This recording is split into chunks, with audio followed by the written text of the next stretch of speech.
재정 분야에서 마음을 다하여 하나님을 신뢰하기. 아멘. 여러분, 하나님을 신뢰하는 그 신뢰가 여러분의 재정 가운데도, 재정의 영역에도 이루어지기를 축복합니다. 여러분, 그리스도인들이 하나님께서 주신 풍성한 축복을 누리고, 그리고 형통한 삶을 사는 그런 형통한 삶을 살아가는 데 있어서 우리의 삶에 이런 역사들이 나타나는 분야가 있습니다. 특별히 그 분야가 바로 재정적인 영역입니다. 그래서 우리가 그리스도인으로서 우리의 재정적인 분야에 하나님께 주시는 부요와 풍성함, 그리고 형통의 역사가 나타나는 것이 주님의 뜻이고 주님이 우리를 축복하신 복인 줄 믿습니다. 특별히 그래서 우리 그리스도인들이요, 돈에 대해서 어떤 관점을 가지고 있고 또 어떻게 다루어야 하는지, 그리고 이 재정을 무엇을 위해서 또 어떻게 벌고 유지하고 증가시키며 또 사용해야 하는지, 여러분, 성경적인 그런 바른 태도, 그런 동기를 갖는 것이 가장 중요한 줄 믿습니다. 왜 그러느냐? 여러분, 바로 이렇게 성경적인 관점으로 우리가 재정을 다루게 될 때 하나님이 약속하시고 또 그 약속하신 것을 예수 그리스도를 통해서 우리에게 주셨는데, 그 주님을 통해서 주신 부요와 형통, 이 놀라운 축복을 실제의 삶에서 누릴 수 있게 되는 겁니다. 언제요? 재정을 하나님의 말씀의 원리대로 그렇게 성경적으로 다루어 갈 때 우리에게 우리의 재정의 분야는 풍성하고 넘치는 역사가 나타나는 줄 믿습니다. 우리가 그래서 이 재정의 분야에서 바른 태도를 갖고 또 바른 동기를 가질 수 있도록 도와주고 또 그걸 점검할 수 있는 시금석과 같은 역할을 하는 것을 하나님이 주셨어요, 우리에게. 동시에 우리로 이 하나님의 풍성한 공급의 원천, 여기에 우리를 연결시키는 그 통로를 주셨죠. 그게 뭐냐면 바로 헌금입니다. 뭐라고요? 네, 그게 바로 헌금이에요. 왜 헌금일까? 왜 헌금을 통해서 우리가 재정에 대한 바른 동기를 갖고 바른 태도를 가질 수 있는 시금석을 삼으셨는가? 또 왜 헌금을 통해서 우리가 하나님의 그 축복의 통로에, 재정적인 축복의 통로에 연결할 수 있는 그런 도구로 왜 헌금을 주셨을까? 그것은 다른 게 아니라 바로 이 헌금에는 아주 중요한 영적인 상징성도 있고 의미도 있고요, 영적인 원리가 있기 때문입니다. 그것을 우리 그리스도인들은 잘 배워서 주님께서 우리에게 주신 이 부요의 또 형통의 영적인 원리들을 여러분의 삶에서 충분하게 누릴 수 있기를 주님의 이름으로 축복합니다. 그래서 우리가 헌금을 드리는 건, 여러분, 우리가 하나님께 헌금을 드리죠. 헌금을 드리는데, 헌금을 드릴 때 여러분 어떤 마음으로 드리십니까? 어떤 믿음으로 드리세요? 그냥 뭐 정해진 거니까 그냥 이렇게, 물론 그냥도 드릴 수가 있겠지만 여러분, 거기에 여러분의 믿음과 여러분의 마음을 함께 실어서 드리기를 축복합니다. 네, 그렇게 드리는 것이 더 바르게 하나님께 드리는 거예요. 양이 어떻든 상관없이 가장 중요한 것은 우리가 마음에 정한 대로 거기에 믿음을 더하여 드리는 것이 가장 중요한 줄 믿습니다. 그런데 바로 우리가 이렇게 헌금을 드리는 것이 우리가 하나님을 우리의 모든 필요의 원천이고 또 우리의 주님이심을 믿는 믿음의 고백인 거죠. 또 헌금을 드리는 것은 또한 우리의 믿음의 행동이고 동시에 우리가 하나님을 의지하고 우리의 명철을 의지하지 않는 그런 방법이기도 하다는 것을 기억하시길 바라요.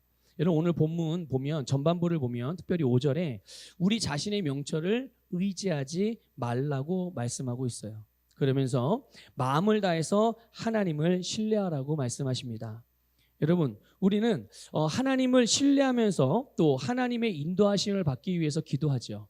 기도하면서 주님을 믿고 주님을 의지하고 주님 도와주세요, 또는 주님께 나를 맡겨드립니다, 이렇게 기도합니다. 여러분, 그런데 하나님을 신뢰하는 것, 이렇게 하나님을 신뢰하라고 그러잖아요. 그렇게 말씀하시잖아요. 그런데 이 하나님을 신뢰하는 것에는 반드시 하나님의 축복의 약속이 되어져 있습니다. 그래서 하나님을 신뢰하는 자들에게는 반드시 하나님의 약속이 보장되어져 있어요. 당연히 여러분, 우리는 이 말씀을 믿죠. 하나님이 당신을 우리로 하여금 신뢰하라고 말씀하셨으니까 그 신뢰하라고 하신 거기에는 반드시 분명한 이유가 있는 거예요. 근데 그 이유가 뭐냐? 바로 우리를 향한 축복인 겁니다. 믿습니까? 예, 여러분 이것을 꼭 믿고 하나님을 의지하시길 바랍니다. 그냥 내가 할 수 없으니까 어쩔 수 없어서 하나님을 의지하는 게 아니라 하나님께서 우리에게 당신을 신뢰하라고 말씀하신 데에는 거기에는 반드시 그 신뢰함에 대한 약속의 말씀이 주어져 있는 거예요. 그런데 오늘 우리가 읽은 본문을 가만히 보게 되면 여기 어떤 내용들이 나오냐면 하나님을 신뢰하는 거, 또 범사의 하나님을 인정하는 거, 그리고 하나님을 경외하면서 악을 떠나는 거, 그리고 하나님을 공경하는 것.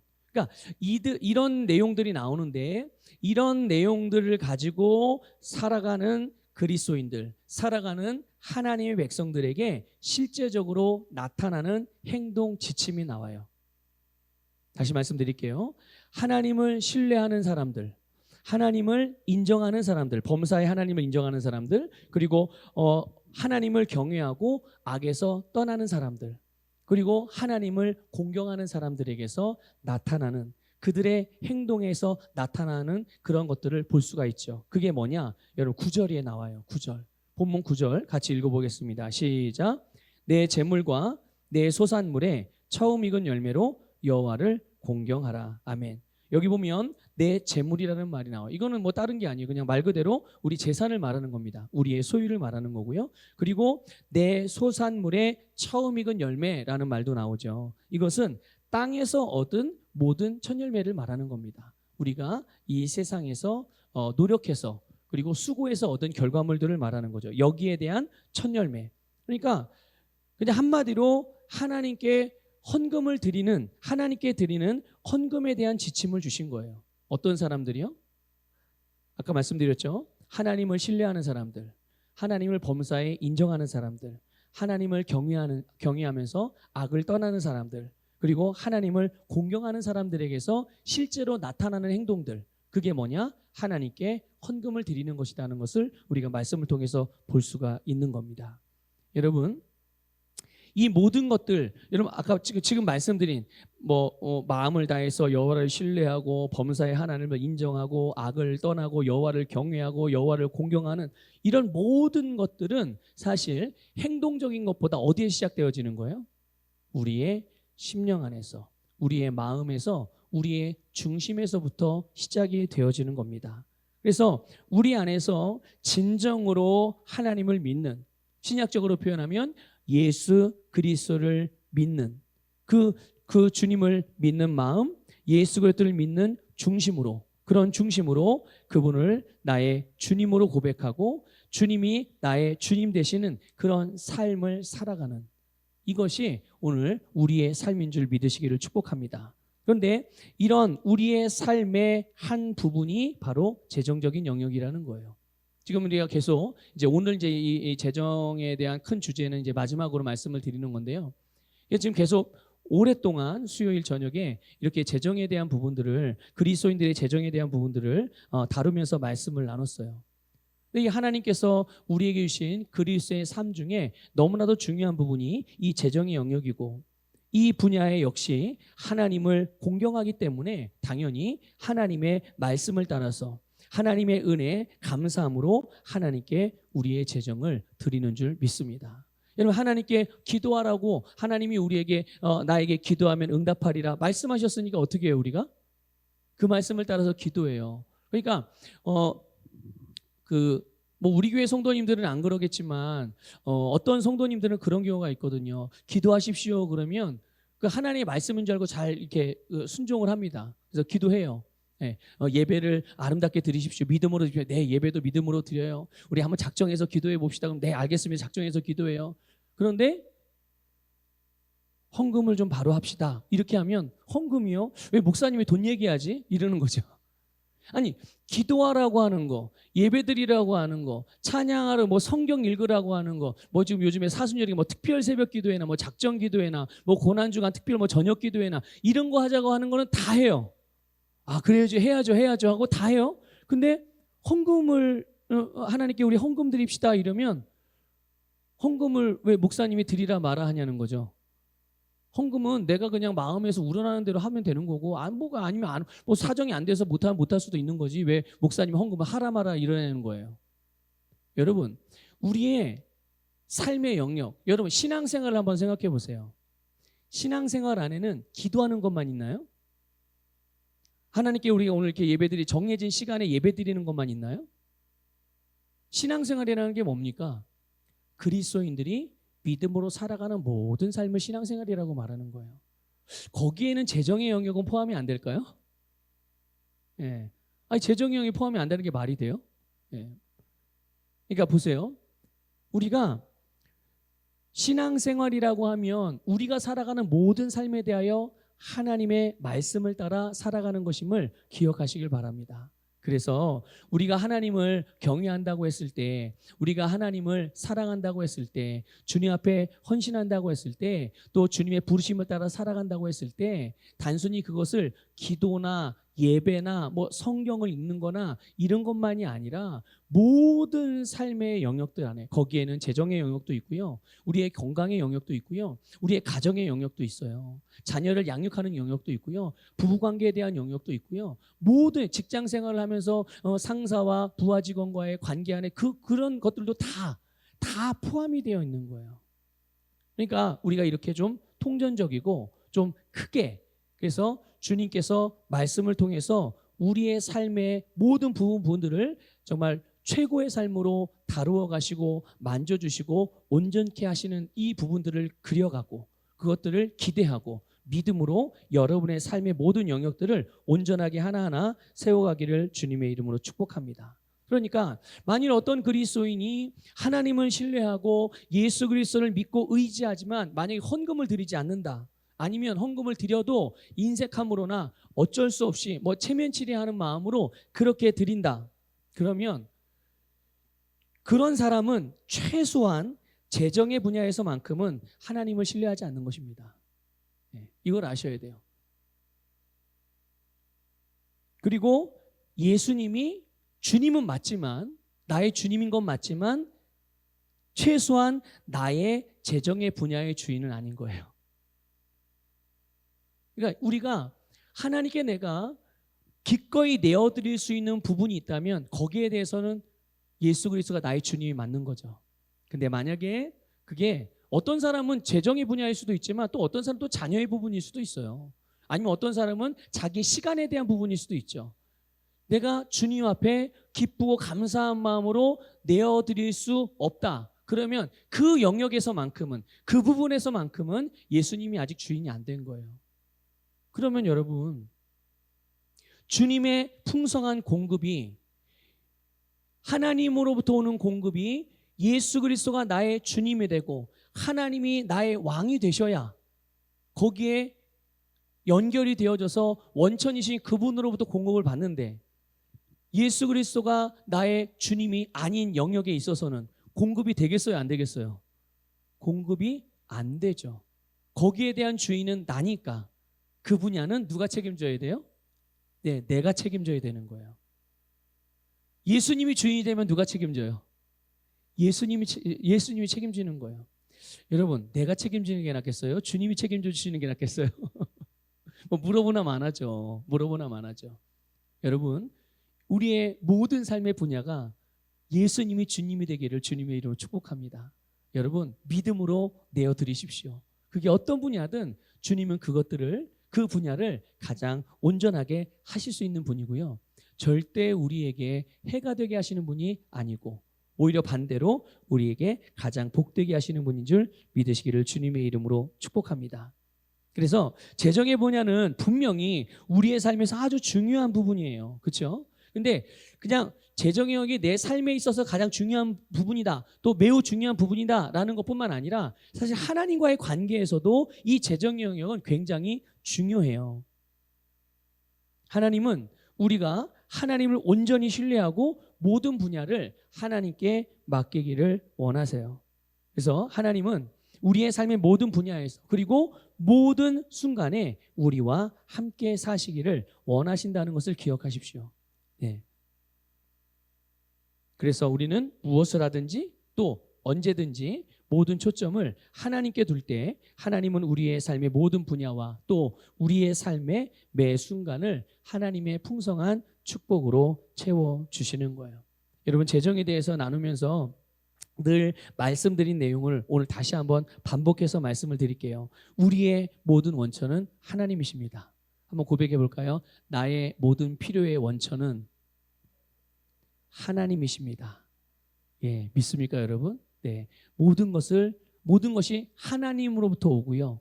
그래서 우리는 하나님께 우리의 통로를 연결하여서 주님으로부터 오는 제한 없는 그 풍성한 필요의 공급을 받고 살아가는 줄 믿습니다. 그러니까 이 사실을, 이 진리를 우리가 분명히 믿는다면 우리의 상황이나 환경이 어떠하든지 상관이 없죠. 아무리 어려운 상황을 만난다고 하더라도 우리는 불안해하지 않아요.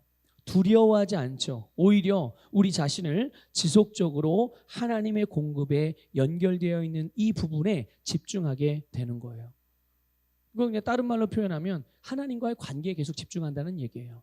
왜냐하면 그분이 우리의 공급의 원천이니까 상황과 환경이 어떻든 상관없이 계속 주님께 연결되어져 있는 부분을 우리가 집중할 수가 있는 겁니다. 그래서 하나님께서 우리에게 재정을 공급하시는 가장 일반적인 통로가 있죠. 여러분, 수입을 어디서 얻으십니까? 어디를 통해서 얻으세요? 수입을? 직장 또는 이제 뭐 일터 또는 정기적으로 나에게 공급해주는 그런 통로가 있죠. 뭐 어르신들은 이제 그 자녀, 이미 장성한 자녀들을 둔 부모님들은 자녀로부터 뭐 매달마다 정기적으로 용돈을 받을 수도 있죠. 그렇죠? 또 나라에서 뭔가 이렇게 일정 금액을 이렇게 매달 공급해 주기도 하고. 그런데 기본적으로 우리의 공급의 통로는 바로 일터입니다. 이 땅에서 우리가 일하고 수고해서 그 대가를 얻게 되어지는 그런 일터거든요. 그러니까 가만히 보면 우리 하루의 일과 중에서 잠자는 시간을 빼면 가장 많이 시간을 보내는 곳이 어디입니까? 여러분, 여러분 하루에 얼마나 주무세요? 하루에? 그러니까 나이가 들면 잠이 준다고 그러죠. 그런가요? 아, 정말 그래요? 아니에요? 그런 분도 있고 안 그런 분도 있고 그런 것 같아요. 네. 보통은 한 뭐 6시간, 7시간 평균적으로 그 정도는 이제 쉬죠. 예. 그러면 뭐 그냥 많이 잡아서 7시간을 빼면 그러면 그다음 또 많이 들어가는 시간이 어디죠? 이제 가정에서 뭐 식사하고 가족들하고 보내는 시간들. 근데 사실 가족들하고 보내는 시간들보다 나가서 직장 생활하는 시간이, 직장에서 보내는 시간이 훨씬 더 많아요. 원래 학생들 같은 경우는 이제 학교에서 공부하는 시간이 훨씬 많죠. 그러면 우리가 이렇게 우리의 일터에서 하나님의 공급의 통로가 되어주는 우리의 일터에서 어떻게 하나님을 나의 원천으로 삼고 일을 할 수가 있을까? 그게 뭐냐? 여러분, 그건 다른 게 아니에요. 바로 그 통로에서부터 나오는 것으로 하나님께 드리는 겁니다. 뭘 드린다고요? 내 공급의 통로로부터, 하나님이 나에게 재정을 공급하시는 통로로부터 나오는 것을 가지고 하나님께 드려요. 그래서 그것을 통해서 하나님이 내 모든 공급의 원천이라는 것을 인정하고 고백하는 거죠. 여러분, 다시 9절을 보면 그게 뭡니까? 그게 바로 헌금이고 내 재물과 내 소산물의 처음 익은 열매로 여호와를 공경하라. 이게 바로 헌금을 말하는 거예요. 그게 11조일 수 있고 천예물일 수 있고 그리고 헌금일 수 있는 거죠. 결국 나의 일터가 나의 소산물을 얻는 나의 땅이라는 것을 기억하십시오. 그 땅에서 얻은 소산물을 가지고 하나님께 드림으로 하나님을 공경하는 겁니다. 그런데 하나님이 나의 원천이라는 것을 믿지 못하면 또는 믿지 않는다면 나에게 재정적인 필요를 채우는 분이 하나님이 아니라 나는 내가 열심히 해야 얻을 수 있어 이렇게 생각하는 사람들이라면 헌금을 드리는 게 어떻게 여겨질까요? 뭐 부담으로 여겨질 수도 있고, 좀 아예 이걸 안 믿으면, 하나님이 나의 공급원이라는 걸 아예 믿지 않는 사람들 같은 경우는, 만약에 그런데 그 누군가가 헌금을 드리는 걸 본다 그러면 무모한 맹신이라고 생각하지 않겠어요? 그리고 낭비하는 일이라고 여길 수도 있죠. 그래서 성경에도 그런 얘기가 종종 나오잖아요. 예수님의 발에 정말 그 결혼을 위해서 준비한 그런 귀한 향유 옥합을 깨뜨려서 예수님의 발에 부어드리고, 그런데 그걸 옆에 있는 제자들이 봤잖아요. 근데 제자들이 한결같이 뭐라 그래요? 왜 그거를 허비하냐? 허비한다고 표현하잖아요. 근데 예수님도 그래, 아이고, 야, 제자들 말처럼 이런 거 왜 이렇게 허비하냐, 낭비하게, 쓸데없이 아깝게, 응? 잘 뒀다가 너 시집갈 때 다 쓰지, 이렇게 말씀하지 않으셨어요. 어떻게 하셨나요? 가만두어라. 오히려 제자들을 제지하시죠. 그리고 그 여인이, 마리아가 하던 일을 계속하게끔, 그러면서 복음을 증거할 때 마리아가 행한 이 일도 함께 증거하라고 예수님께서 그렇게 말씀하시잖아요. 그러니까 믿지 않는 사람, 믿음이 없는 사람들이 믿음으로 헌금하는 사람들을 보면 그거를 별로 그렇게 달갑게 여기지 않습니다. 그거를 정말 낭비한다라고 여기죠. 그런데 여러분, 아이러니하게도 바로 이런 이유 때문에 하나님께서 우리에게 헌금을 요구하시는 겁니다. 이런 이유 때문에. 여러분, 하나님이 돈이 필요하신가요? 그렇습니까? 하나님은 돈이 필요하지 않아요. 아니, 하나님이 얼마나 가난한 분이길래 우리의 피 같은 11조를 원하시겠어요? 예? 얼마나 가난하기에. 우리가 11조를 안 드리면 하나님이 존재하실 수가 없나요? 일하실 수가 없습니까? 그렇지 않거든요. 그렇지만 11조든 헌금이든 천열매 이런 것이든 여기에 대하여 하나님께서 영적인 원리를 심어두신 거예요. 그리고 여기에 대한 지침을 주셨죠. 왜 그렇습니까? 하나님이 우리의 필요를 채워주시기 위함인 거예요. 믿습니까? 네. 하나님이 우리에게 드리라고 하는 모든 것들은, 그게 재정이든 시간이든 우리의 마음이든 우리의 삶이든, 주님께서 우리에게 드리라고 하는 모든 것들 그 뒤에는 바로 우리에게 부으시고자 하시는 하나님의 약속이 있다는 것을 믿으시기를 축복합니다. 이것이 바로 하나님 나라의 경제 원리입니다. 어디의 경제 원리라고요? 네, 하나님 나라의 경제 원리. 오늘 여러분, 저와 여러분은 비록 이 땅을 살아가고 있지만 우리는 하나님 나라의 백성으로서 이 영적인 하나님 나라의 삶을 살아가고 있음을 믿습니다. 그러니까 당연히 우리가 우선적으로 따라야 될 그런 원리와 법은 당연히 하나님 나라의 원리와 법칙 아니겠습니까? 바로 하나님께 헌금을 드리는 그 안에 하나님 나라의 경제 원리가 작동되어지고 있는 거예요. 그래서 우리가 헌금을 드린다는 그 자체가 우리가 하나님 나라의 경제 원리 안에서 살아가고 있다는 증거이기도 하다는 것을 기억하시길 바랍니다. 여러분, 한번 가만히 생각해 보세요. 교회가 재정의 잔고가 많으면, 교회 재정의 잔고가 많아지면 성도들에게 헌금을 하지 말라고 합니까? 어때요? 혹시 그런 거 들어보셨어요? 네. 자, 반대로 교회가 잔고가 모자라요. 그래서 운영 자금이 없어요. 그러면 성도들에게 헌금을 많이 하라고 강요하나요? 이게 확실하게 대답을 안 하시네. 혹시 그런 교회들을 보셨나요? 있죠. 있어요. 없지 않아요. 근데 저희 교회에서는 그런가요? 예, 저희 교회에서는 그런 적 없죠. 예. 제 믿음이 그렇기 때문에 그래요. 제 믿음이. 예. 교회가 운영할 자금이 없어 운영을 못해? 안 하면 되지. 그렇지 않아요? 아니, 하나님의 교회잖아요. 주님의 몸이잖아요. 근데 교회가 목회를 얼마나 제대로 못했길래, 예? 성도들이 얼마나 헌신이 안 돼 있길래 교회가 재정이 없어서 그 주님의 없는 교회가 운영이 안 돼? 저는 하나님이 그런 분이라고 생각하지 않거든요. 하나님을 그렇게 믿지 않아요. 교회가 어떠한 존재인 이 세상에서 어떤 위치에 있고 어떤 존재인지를 분명히 말씀해 주셨잖아요. 모든 만물을 풍성케 하는 하나님의 풍성함, 충만함이 바로 교회입니다. 그래서 교회는 세상을 충만하게 하고 세상에 하나님의 복을 흘려보내는 그런 위치에 있는 거지. 교회에 복이 없어서 세상에 있는 복을 갖다 공급해야만 복을 받는, 그게 아니라면 거꾸로 뒤집어진 거잖아요. 예. 그래서 여러분, 교회가 아무리 재정의 잔고가 모자란다고 하더라도 자발적으로 알아서들 하나님이 주시는 감동을 따라서 헌금을 하면 되는 거지, 그거를 뭐 해라 마라 할 이유가 없는 거예요.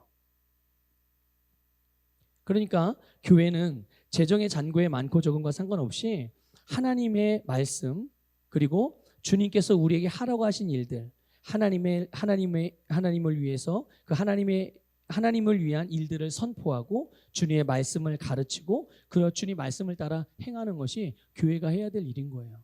그러면 거기에 필요한 것들을 하나님께서 공급하시는 것이고요. 다만 목회자로서, 그러니까 우리는 안산서보교회 성도들이니까 안산서보교회 성도들이 이 하나님의 축복의 통로와 기회들을 꼭 붙잡고 그 안에서 흐르는 이 하나님 나라의 경제 원리 안에서 부유한 복을 다 받으셨으면 좋겠어요. 제가 가끔 한 번씩 말씀드리잖아요. 교회에 어떤 필요가 있을 때 먼저 한두 주 제가 광고를 하잖아요. 교회에 이런 필요가 있는데 혹시 감동이 되시는 분들은 헌금하셔서 여기에 동참해 주시면 좋겠습니다. 만약에 하는 사람이 없으면 어떻게 해요? 교회에서 하면 돼요. 예, 교회에서 하면 됩니다. 하지만 기회를 드리는 거예요. 그런데 가끔은 어떻게 이렇게 뭐 영상으로 보셔서 그런던가 아니면은 뭐 이렇게 얘기하다가 이렇게 저하고 이렇게 뭐 이야기를 나누다가 그런 필요들을 느끼셔서 그런지 모르겠는데 가끔은 다른 교회 성도님들이 저희 교회 필요를 채우시는 경우가 있어요. 너무 감사한 일이죠. 예, 너무 감사한 일이에요.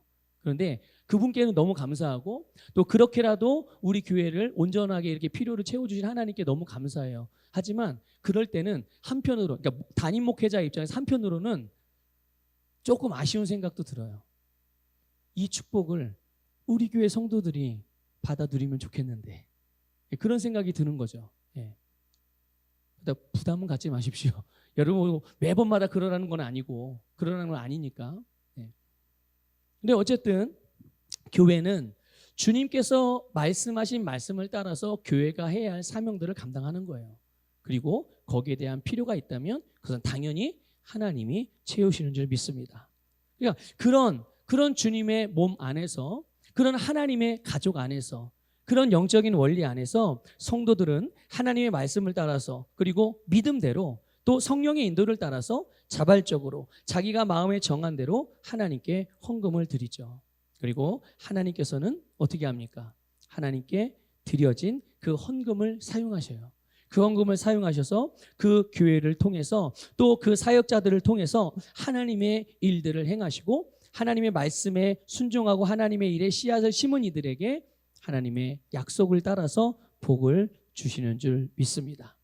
여러분, 우리가 하나님께 헌금을 드리는 이유, 그리고 하나님께 헌금을 드리는 목적은 하나님을 신뢰하고 의지하기 때문인 거예요. 믿습니까? 이 중심을 절대로 놓치지 마십시오. 내가 하나님께 11조를 드리든 전열매를 드리든 아니면 그 밖에 기타 헌금을 드리든 내가 하나님께 헌금을 드리는 목적은 하나님을 신뢰하고 하나님을 의지하기 때문인 거예요. 주님을 믿기 때문인 거죠. 그분의 말씀이 헌금을 드릴 것에 대해서 말씀하셨고 그리고 그 말씀에는 분명히 축복이 약속이 되어져 있잖아요. 그래서 하나님께 드리면 하나님께서 우리에게 넘치도록 돌려주신다라는 이런 하나님의 약속이 주어져 있단 말이에요. 그래서 우리는 하나님을 신뢰하고 그분의 모든 말씀을 믿기 때문에 내 건강도, 우리의 가정의 화목에 대한 것도, 또 하나님과의 그런 관계 안에서 친밀한 교제함도, 또 성령의 어떤 은사와 능력도 다 좋잖아요. 다. 근데 그 분야뿐만 아니라 주님을 믿기 때문에 이 재정의 분야에 대한 말씀도 믿는 거예요. 그래서 그 말씀대로 행하게 되는 줄 믿습니다. 그래서 오늘 저와 여러분이 이 헌금을 드릴 때 우리가 헌금을 하는 동기, 이 목적을 분명히 하나님의 말씀에 두시기를 부탁을 드려요. 교회가 뭐 재정이 부족해서 목회자가 뭐 어떤 필요가 있는데 뭐 안쓰러워서 목사님이 뭐 저렇게 우리를 수고하시네 사례비라도 드려야 되지 않는가 만약 헌금을 안 드리면 11조를 안 드리면 막 벌 받을 것 같고 사고 날 것 같고 망할 것 같고 이런 마음으로 드리는 거는 그거는 사실 헌금이 아니에요. 네, 하나님께 드리는 헌금이 아닙니다. 또 그런 경우도 있죠. 내가 목사인데 그래도 내가 장로인데 내가 권사인데 집사인데 헌금을 해야지. 이 정도는 해야지.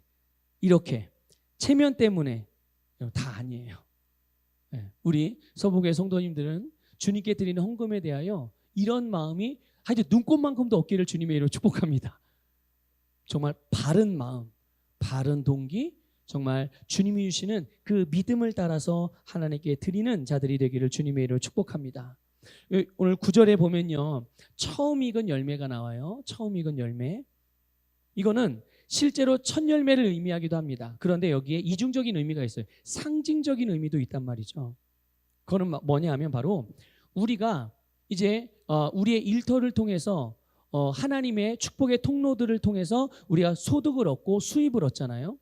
수입을 얻으면 그것들을 소득을 가지고 수입을 가지고 사용하는 일에 있어서 하나님께 드리는 것을 순서적으로 첫 번째에 두라는 말씀이에요. 이게 무슨 말인가? 만약에 내가 월급을 100만 원을 받았어요. 그러면 언뜻 뭐 먼저 생각이 나죠? 공과금이 먼저 생각나지 않나요? 우리 서부교회 성도님들은 경건하신 분들이라 11조부터 생각이 난답니다. 할렐루야예요. 그러니까 나에게 소득이 있으면 첫 번째, 먼저 우선적으로 하나님께 드릴 것들을 먼저 하라는 거예요. 먼저 떼어 놓으라는 거죠. 구별해 놓으라는 겁니다. 그게 11조가 됐든 천열매가 됐든 어떤 헌금이 됐든 하나님께 드리는 것을 우선적으로 구별해 놓아야 된다는 거죠. 근데 이제 어떤 경우들은 급한데 일단 먼저 쓰고 다른데 급한데 쓰고 남은 것으로 드리는 경우들도 있는데 그렇게 하지 말라는 거예요. 우선순위가 내 중심에서 바뀌었다라는 거죠.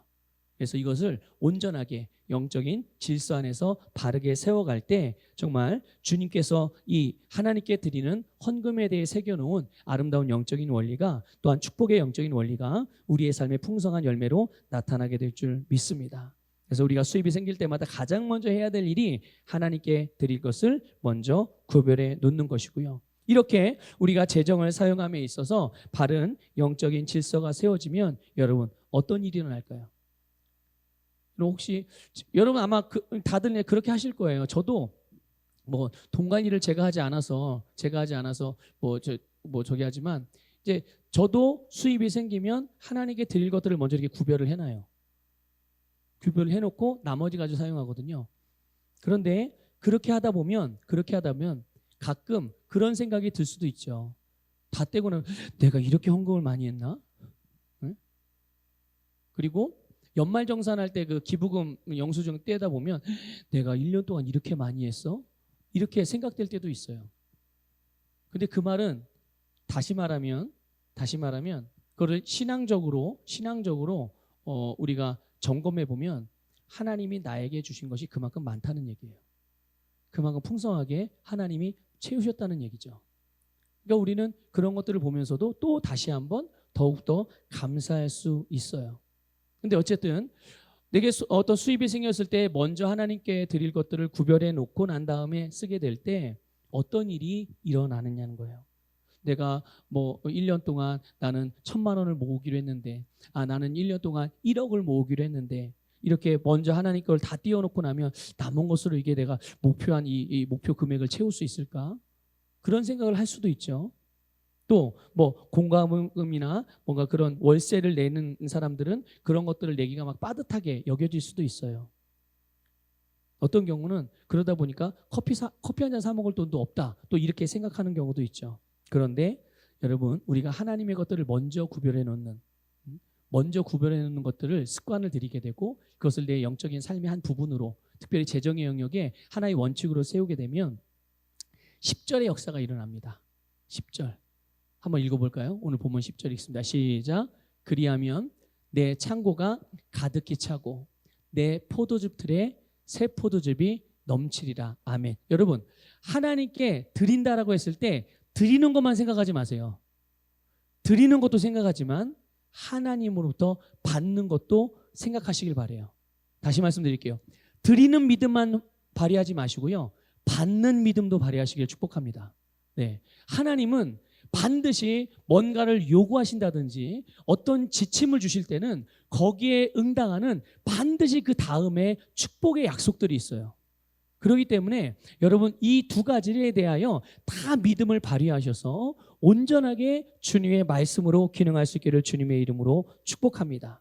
그래서 우리가 하나님께 드리고 우리는 이제 하나님께 드리죠. 말씀을 따라서 하나님께서는 우리에게 보여주신 필요를 채우기 위해서 이제 우리가 나눠주게 될 때, 심게 될 때 우리의 손에는 먹을 양식이 생긴다는 거예요.